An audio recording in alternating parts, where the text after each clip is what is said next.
ચલો આપણે ધોરણ 10નો પહેલો પાઠ ભારતનો વારસો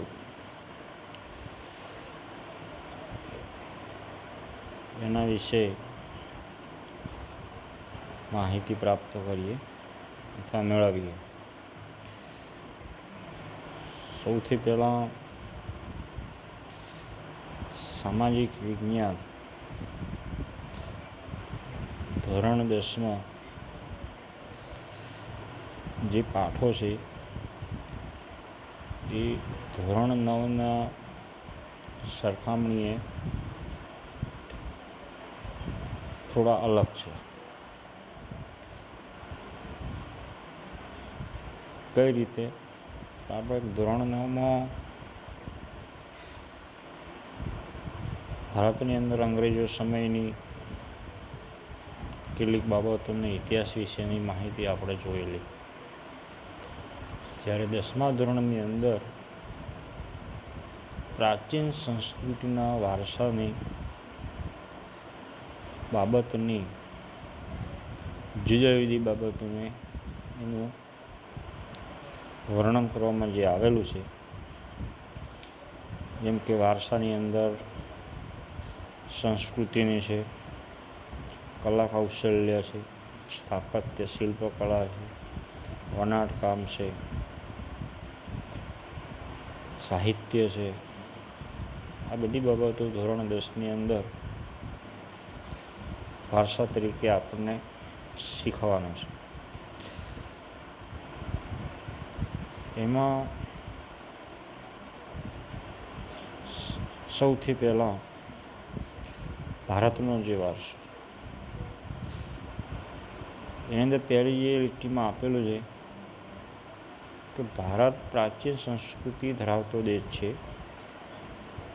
ભારતના પ્રાચીન ગ્રંથ વિષ્ણુ પુરાણમાં ભારત વિશે એક શ્લોક આપેલો અથવા તો ઉક્તિ આપેલી છે, જે ચોપડીની અંદર તમારી આપેલું છે કે ઉત્તરમ યસ્સમુદ્રસ્ય હિમાદ્રસ્ય ચ દક્ષિણમ વર્ષ તદ ભારત નામ ભારતી યત્ર સંસતિ. એનો મતલબ અહીંયા આગળ પણ ચોપડીની અંદર જે આપેલો છે, સમુદ્રની ઉત્તરે અને હિમાલયની દક્ષિણે આવેલું જે સ્થળ છે અથવા જે વિસ્તાર છે, જે દેશ છે, એનું નામ ભારત વર્ષ છે અને જેના સંતાનો ભારતીય છે, એમ આ વિષ્ણુ પુરાણમાં આપેલો જે પ્રાચીન ગ્રંથ છે એની અંદર આ ઉક્તિ આપેલી છે. ભારતની અંદર શુભ કાર્ય શરૂઆતે પ્રારંભે લેવાતા સંકલ્પમાં, એટલે શુભ કાર્યની અંદર સૌથી પ્રથમ સંકલ્પ જે લેવાય એમાં ભારત વર્ષ શબ્દનું પ્રયોજન છે, ભારત ખંડ છે, જંબુદ્વીપ, આર્યવ્રત વગેરે શબ્દોનો ઉપયોગ કરવામાં આવે છે.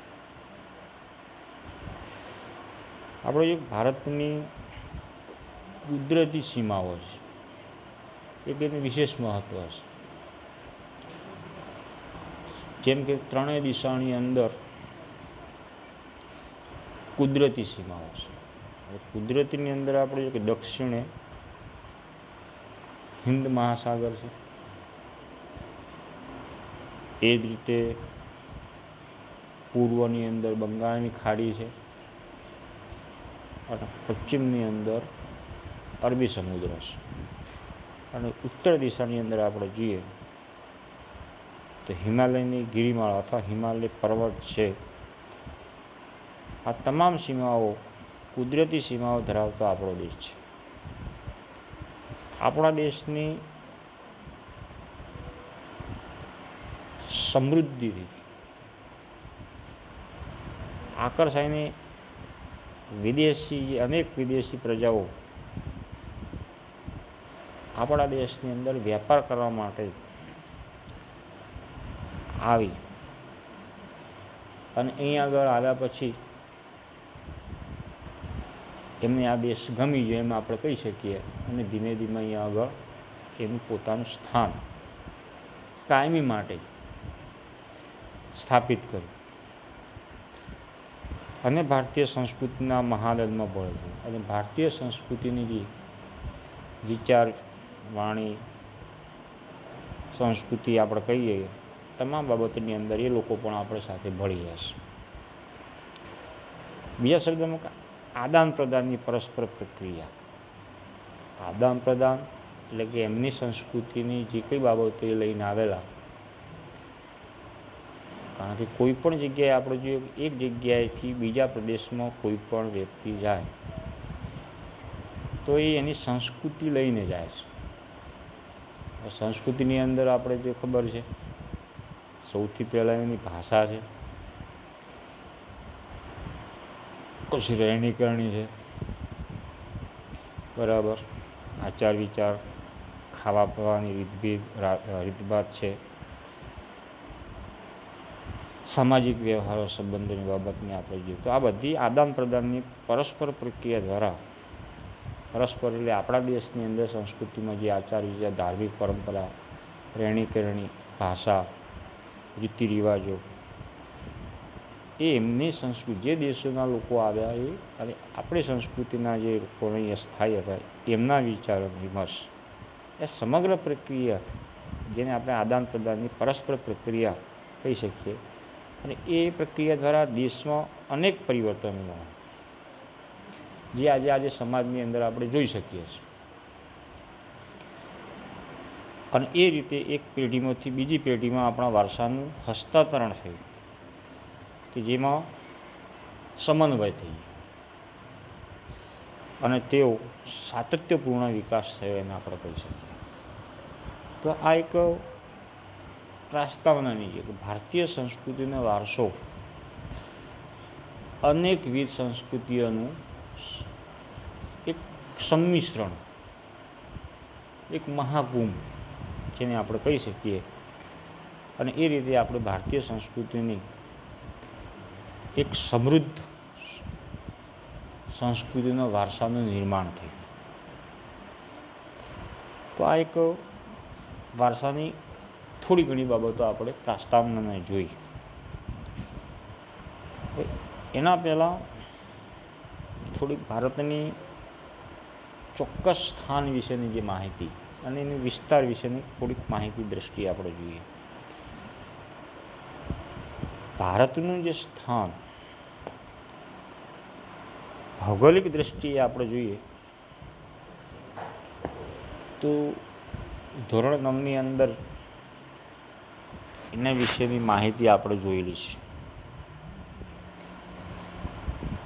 સૌથી પહેલાં ભારતની ભૌગોલિક દ્રષ્ટિએ ભારત અક્ષાંશ અને રેખાંશની દ્રષ્ટિએ આપણે જોઈએ કે જે કાલ્પનિક રેખાઓ છે અને એ રીતે આપણે ભારતનું જે સ્થાન નક્કી કરેલું છે તેની અંદર આપણે જોઈએ ભારત એક ઉત્તર ગોળાર્ધમાં આવેલો દેશ અને બીજા શબ્દમાં કહીએ તો એશિયા ખંડના દક્ષિણ ભાગમાં આવેલો અથવા વિસ્તરેલો દેશ છે. અને એમાં આપણે કહીએ કે દક્ષિણ જે એશિયા ખંડની અંદર દક્ષિણમાં ભારતનું જે સ્થાન છે ખૂબ જ મહત્ત્વનું છે. આ એકની સ્થાનની પણ અક્ષાંશ અને રેખાંશની દ્રષ્ટિએ આપણે જોઈએ ચોક્કસ સ્થાન ભૌગોલિક દ્રષ્ટિએ તો 8.4 ઉત્તર અક્ષાંશ વૃત્તથી માંડી 37.6 ઉત્તર અક્ષાંશ વૃત્ત વચ્ચે આવેલો આપણો દેશ છે. અને પૂર્વ પશ્ચિમની દ્રષ્ટિએ જોઈએ, રેખાંશકીય વૃત્તિની દ્રષ્ટિએ આપણે જોઈએ તો ભારતનું જે સ્થાન છે 68.7 પૂર્વ રેખાંશથી માંડી અને 97.25 અંશ પૂર્વ રેખાંશની વચ્ચે આવેલો આપણો દેશ છે. બીજું ભારત જે છે ની મધ્યમાંથી કર્કવૃત્ત પસાર થાય છે, એટલે કે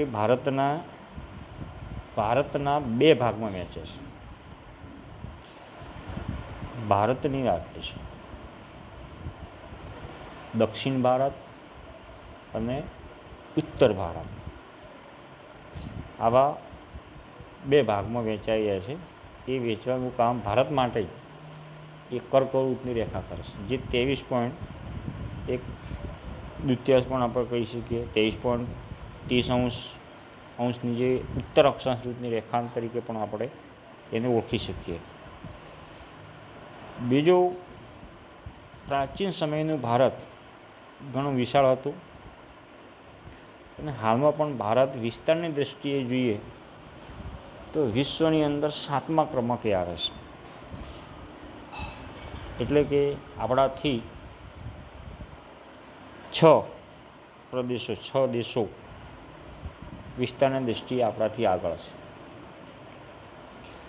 જેમાં આપણે કહી શકીએ અંદાજે રશિયા છે, કેનેડા છે, યુએસ છે, ચીન, બ્રાઝિલ, ઓસ્ટ્રેલિયા અને જે 7મો ક્રમાંક છે એ ભારત છે. અને જનસંખ્યાની દૃષ્ટિએ જોઈએ તો ભારત વિશ્વની અંદર બીજું સ્થાન પ્રાપ્ત કરે છે. તો આ એક ભારતની કેટલીક પ્રાસ્તાવરૂપી જે બાબતોની આપણે જે વાત કરી. એના પછીનો જે મુદ્દો જે છે વૈવિધ્યસભર વારસો. એ વૈવિધ્યસભર વારસાની અંદર ભારત ભૂમિએ આપણને અને વિશ્વને સમૃદ્ધ અને વૈવિધ્યસભર વારસો આપ્યો છે. ભારતીય સંસ્કૃતિ પ્રાચીન સમયથી શાંતિપ્રિય અને વેપારી રહે છે. અને ભારતની સંસ્કૃતિમાંથી જેમાં 3 જે બાબતો સત, ચિત્ત અને આનંદનો અનુભવ પ્રાપ્ત થશે. એટલે કે શાંતિપ્રિય જીવો અને જીવવા દો એમ પણ આપણે કહી શકીએ. કોઈને હેરાન પરેશાન ન કરવું, જરૂરિયાતને વ્યક્તિ હોય તેની મદદ કરવી, સત્યનો સાથ આપવો, મનના કાબૂમાં ચિત્ત એકાગ્રતા જે છે, અને હંમેશા સંસ્કૃતિની અંદર હર્ષોલ્લાસ આનંદ પુલકિત રહેવું, અને એ સંસ્કૃતિમાં આપણે જોઈ શકીએ છીએ. આ ઉપરાંત અહીં બહારના દેશમાં આવેલી અને વસેલી અનેક પ્રકારની ભિન્ન ભિન્ન સંસ્કૃતિ જે ભારત સાથે આદાન પ્રદાન થયું અથવા એના થકી આદાન પ્રદાન થકી ભારતીય સંસ્કૃતિ સમૃદ્ધ બની અને તેણે અપનાવેલ અહિંસા અને શાંતિના મૂલ્યની આજે વિશ્વભરમાં પ્રશંસા અને સ્વીકાર થયો છે. જેમાં સૌથી પહેલાં આપણે અહિંસાની જે બુદ્ધની વાત કરીએ, મહાવીરની વાત કરીએ, બરાબર, પછી રામરાજ્ય પણ આપણે કહી શકીએ, અને છેલ્લે આપણે કહી શકીએ ગાંધીજીએ અહિંસાનું હથિયાર બનાવીને દક્ષિણ આફ્રિકામાંથી અહિંસાનું આંદોલન જે ચલાવેલું અને સફળતા પ્રાપ્ત કરી અને એ રીતે આખા વિશ્વની અંદર અહિંસાત્મક જે સંદેશો ફેલાવેલો એને આપણે કહીએ અહિંસાનું હથિયાર. અહિંસા શાંતિના મૂલ્યની આજે વિશ્વભરમાં પ્રશંસા અને સ્વીકાર થયો છે. સિંધુ ખીણની સંસ્કૃતિના લોકોથી શરૂ કરીને આજ દિન સુધીના લોકોએ ભારતને પોતાની જે કંઈ બાબતોની અંદર વારસાની અંદર જે બાબતો સમૃદ્ધ બનાવી છે. હવે વારસાની અંદર સમૃદ્ધ બનાવવાની જે વાત આપણે કરીએ તો અનેક પ્રકારની જેને આપણે કહી શકીએ કે જે સાંસ્કૃતિક જે વારસો છે, બરાબર, તો એ સાંસ્કૃતિક વારસાની અંદર જુદા જુદા પ્રકારની બાબતોનો આપણે સમાવેશ કરી શકીએ. તેના માટે અહીંયા સૌથી જે લોકોની એટલે કે ભારતના લોકોની આવડત, બુદ્ધિ, શક્તિ અને કલા કૌશલ્ય દ્વારા સમૃદ્ધ બનાવી. સમય સમય પર જે સંસ્કૃતિની જે નવા શિખરો જે સર કર્યા જેમાં આપણે કલા કૌશલ્ય, આવડત, બુદ્ધિશક્તિ બધી વાત આપણે કરી.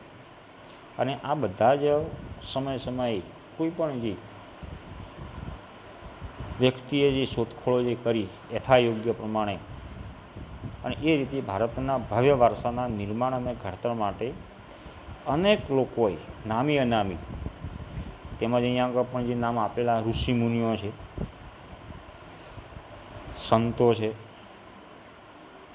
વિદુષીઓ છે, વિદ્વાનો છે, ચિંતકો છે, કલાકારો છે, કારીગર, વૈજ્ઞાનિકો, સંશોધકો, સાહિત્યકારો, શિક્ષણશાસ્ત્રીઓ છે, રાજનીતિજ્ઞો છે, ઇતિહાસકારો છે, સમાજ સુધારકો વગેરેનો ખૂબ અને સૌથી મોટો ભારતીય સંસ્કૃતિ ઘડતરમાં મહત્ત્વનો ફાળો છે.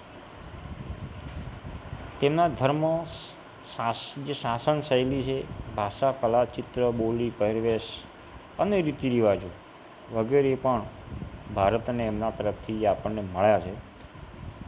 આ રીતે વિશ્વભરની અંદર ભારત એક ભાતીગળ સંસ્કૃતિનું નિર્માણ જે થયેલો દેશ છે. અને આજે વિશ્વની અંદર આપણે જોઈ શકીએ છીએ કે વિશ્વમાં કોઈ પણ દેશની અંદર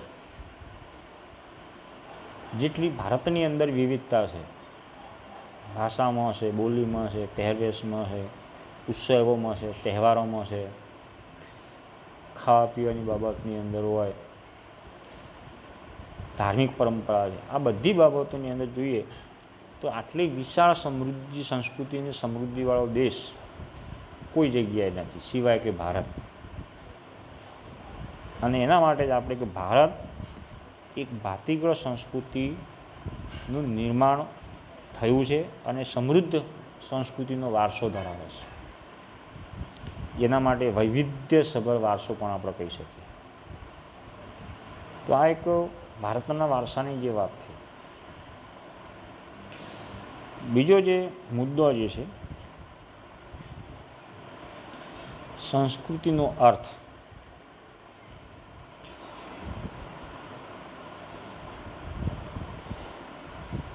સંસ્કૃતિની અર્થની અંદર આપણે કે સંસ્કૃતિ એટલે જીવન જીવવાની રીત. બીજા શબ્દમાં કહીએ કે દેશ કે સમાજમાં કાળક્રમે બદલાતા સંજોગો અનુસાર જનજીવનમાં આવતા પરિવર્તનો છે. સુધારા, સામાજિક નીતિ, રીતિરિવાજી ઇત્યાદિ એટલે કે વગેરે વડે ભિન્ન ભિન્ન સમાજોની સંસ્કૃતિ બને છે. આગળ કે સંસ્કૃતિ એટલે માનવ મનનું ખેડાણ. મને આગળ વ્યાખ્યા આપેલી છે કે માનવ સમાજની ટેવો, મૂલ્યો, આચાર વિચાર, ધાર્મિક પરંપરાઓ, રહેણી કરણી અને જીવનને ઉચ્ચતમ ધ્યેય સુધી લઈ જતા આદર્શોનો સરવાળો. સૌથી એટલે જીવન જીવવાની રીત સંસ્કૃતિ. તો પ્રશ્ન આવે કે જીવન જીવવાની રીત કે આપણે સામાન્ય રીતે ઘરની અંદર કોઈ પણ સમાજની અંદર વ્યક્તિનો જન્મ થાય છે તો એને ક્રમશઃ સમય પ્રમાણે જે તે કુટુંબમાં, જે તે સમાજમાં એનો ઉછેર થાય છે.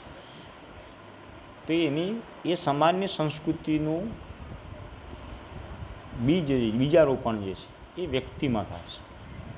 તો સૌથી પહેલાં બોલવાની, ચાલવાની રીતભાત, ખાવા પીવાની વાત છે, આચાર વિચાર છે, આ પણ એક સંસ્કૃતિનો ભાગ છે. બોલવા ચાલવાની ઢબ છે, બરાબર, નાના મોટાની જે આદર સત્કાર, જે આપવાની જે વાત છે, સમાજના લોકો સાથે વ્યવહાર, તમામ પ્રકારની જે બાબતો જે છે તો એ સંસ્કૃતિ સમાજમાંથી થાય. અને એ રીતે સમાજમાં, દેશમાં કે સમાજમાં સૌથી પહેલાં કુટુંબમાં એટલે સમાજમાં જે પરિવર્તન થાય, બદલાતું જાય કાળક્રમે, સમય પ્રમાણે, અને એ સંજોગો પ્રમાણે સમગ્ર દેશની અંદર એનો ફેલાવો. તો બદલાતા સંજોગો અનુસાર જનજીવનમાં આવતા પરિવર્તનો. તો એમાં જેમાં જોઈ શકીએ છીએ કે જે સૌથી પહેલાં આપણે પહેરવેશની જે વાત કરીએ તો આપણે મુખ્ય પહેરવેશ ગુજરાતી જે છે ભારતની અંદર અલગ અલગ જગ્યાએ અલગ અલગ પહેરવેશો છે, પણ ભારતની અંદર અંગ્રેજોની સંસ્કૃતિ જે બ્રિટિશ શાસન જે આવ્યું અને એના પછી આપણા સમગ્ર સંસ્કૃતિની અંદર જે પરિવર્તન જે આવ્યું એમાં સૌથી આપણે બાહ્ય પરિવર્તન જેને કહીએ તો કપડા ઉપર આપણે જોઈ શકીએ, જેમાં સીધા પેન્ટ શર્ટ ઉપર આવી. તો એક ઉદાહરણ તરીકે જે બાહ્ય જીવનની અંદર જે પરિવર્તન આવ્યું તે જે પરિવર્તન સમાજમાં જનજીવનમાં આવતા પરિવર્તનો, પછી જીવન જીવવાની પદ્ધતિ છે, રહેઠાણોમાં આપણે પરિવર્તન જોઈ શકીએ છીએ, ભાષાની અંદર પરિવર્તન જોઈ શકીએ છીએ, શિક્ષણમાં પરિવર્તન જોઈ શકીએ છીએ. બરાબર. આધુનિક જીવન સ્ટાઇલ છે, પશ્ચિમીય વિચારોને પશ્ચિમીય સંસ્કૃતિનું ભારતીયકરણ જે થયું જેના કારણે આપણા સમાજની અંદર દેશમાં પરિવર્તન જોઈશે. તો એ બદલાતા સંજોગો અનુસાર જનજીવનમાં આવતા પરિવર્તનો છે. સુધારા સામાજિક નીતિ રીતે અલગ અલગ સમાજમાં સંસ્કૃતિ જે બને છે. બીજું સંસ્કૃતિ એટલે માનવ મનનું ખેડાણ. કોઈપણ સંસ્કૃતિની અંદર ઘડતર જે છે કોઈ એક વ્યક્તિના વિચારથી સારો વિચાર જેવો તે આખા સમાજને લાભ થાય છે, ઘડતરમાં ફાળો આપે છે. જેમાં ઉદાહરણ તરીકે આપણે લઈએ તો ભારતીય સંસ્કૃતિની માનવ મનનું જે ખેડાણ છે તો કોઈ પણ જે માતા પિતાને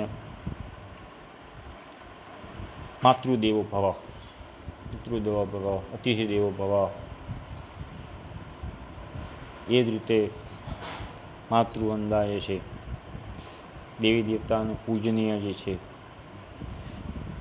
તો આ એક માનવીએ પોતાના મનનું ખેડાણ પોતાને વિચારીને એ સમાજના એક લોકોએ પછી સમાજની અંદર ધીમે ધીમે એને પ્રચલિત થયું અને તેમાં માનવ સમાજની ટેવો જે છે, સામાન્ય રીતે આપણે જે ખાવા પીવાની જે વાત કરીએ, મૂલ્યો જે છે